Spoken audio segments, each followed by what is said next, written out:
Welcome to live steno classes. आपका dictation प्रारंभ होगा 5 सेकंड बाद।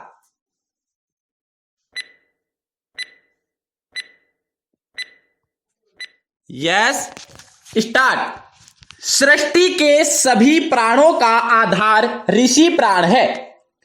वस्तुतः जिन प्राणों के सम्मिश्रण से युगल सृष्टि का आरंभ होता है उन असत प्राणों को ही ऋषि प्राण कहते हैं। अपने अपने विषयभूत पदार्थों को प्रकट करना ग्रहण करना इनका कार्य है, अतः इन्हें देव भी कहा जाता है। प्रकाशन करने की शक्ति देव प्राणों का स्वभाव है। ऋषि हृदय किसी भी प्राणी के हृदय में प्रवेश कर सकता है। प्रत्येक प्राणी का शरीर मृत्य प्राणों पर ही आधारित होता है। मृत्यु का आधार अमृत होता है। यत और जू दोनों ही अमृत मर्त्य रूपी भाषा में बटे रहते हैं। ऋषि प्राण सहजता से मृत्य प्राणों में प्रवेश कर लेता है। इनके लिए दूसरी योनि का भी कोई अर्थ नहीं, योनि और लोक का भी अर्थ नहीं होता। सारा विश्व ऋषि प्राणों का ही विवर्त होता है। विराम पेरा। सृष्टि क्रम में पंचाग्नि प्रक्रिया से आता हुआ जीवात्मा रेत के साथ पहले पुरुष शरीर में पहुंचकर सर्वत्र व्याप्त हो जाता है और प्रत्येक अंग के साथ जुड़ जाता है। वहां से सभी अंगों का अंश लेकर स्त्री शरीर में जाता है। यह स्थूल देह के स्तर पर होता है। सूक्ष्म स्तर पर प्राण के द्वारा ये विभिन्न इंद्रियों तन्मात्राओं से जुड़ता है। जो साधक ऋषि होते हैं वे इसका संचालन प्राणों के द्वारा कर लेते हैं। शरीर तो मात्र माध्यम है। प्रत्येक जीवात्मा ईश्वर से ही निकलता है। पंचाग्नि के माध्यम से स्थूल देह धारण करता है, अर्थात वही तो सातों लोकों की यात्रा करता हुआ स्थूल रूप में यहां पहुंचता है। विराम पेरा। एक बात महत्वपूर्ण यह है कि हर स्तर पर सत्ता ब्रह्मा की ही है। प्रकृति के आवरण उसके लिए अर्थहीन है, क्योंकि प्रकृति उसी के निमंत्रण में है। अव्यव अक्षर क्षर परातत्व सबकी समिष्ट षोडशी पुरुष ही जगत का आत्मा बनता है। सृष्टि की दृष्टि से इसको सर्वशक्तिमान प्राजित कहा जा सकता है। सभी 33 देवता सूर्य के प्रकाश पर ही आश्रित हैं। पार्थिव अग्नि और वैश्वानर अग्नि का आधार भी सूर्य ही है। विराम पेरा। अग्नि में सोम की आहुति यज्ञ है। यज्ञ से ही निर्माण होता है। पंचाग्नि के सिद्धांत में सोम रूप रेत एक ही होता है। ब्रह्मा का ही वितर्क बनता है। आहुति वायु के द्वारा लगाई जाती है। स्वरूप आकृति प्रकृति अहम करती का निर्माण सृष्टि ही करती है। इसमें वायु की अपनी भूमिका है।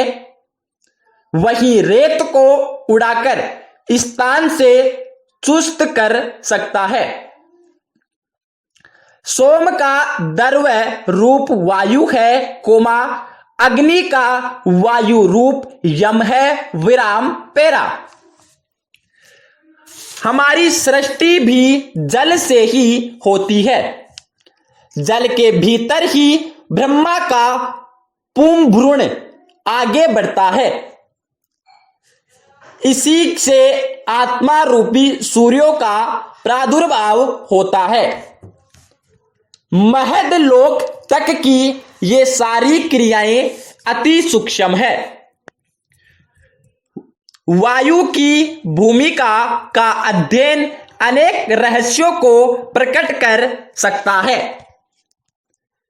बादल के माध्यम से जीव बरसता है।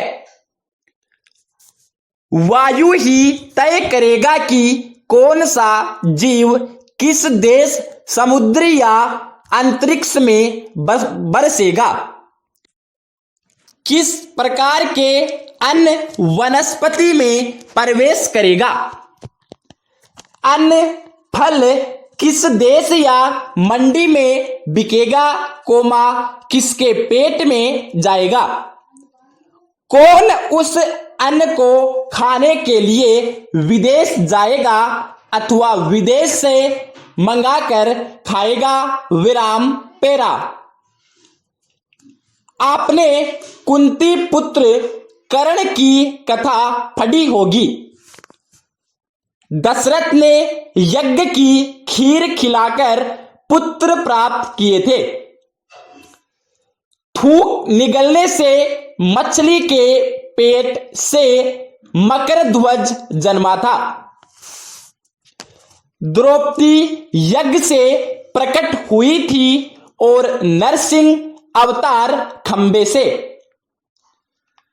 हमने मीन, कश्यप और वराह को भी अवतार तो मान लिया, किंतु उसके गर्भ से कोई अन्य प्राणी पैदा होना स्वीकार नहीं किया। मेघनाद अदृश्य होकर युद्ध कर रहा था। द्रौपदी की सहायता के लिए क्या कृष्ण ने साड़ी से तंतुओं में प्रवेश नहीं किया? Question mark. पर काया प्रवेश के तो अनगिनत उदाहरण शास्त्रों में उपलब्ध हैं। जहां हमने कर्ता को भगवान माना, वहां सब कुछ स्वीकार करते गए, वरना कुछ भी संभव नहीं माना। शुक्राचार्य ने तो मृत संजीवनी देने का ही कार्य किया। सिखाने के लिए स्वयं मरकर जीवित हो गए। विज्ञान के उपकरण इन क्रियाओं का उत्तर नहीं दे सकते, विराम पैरा।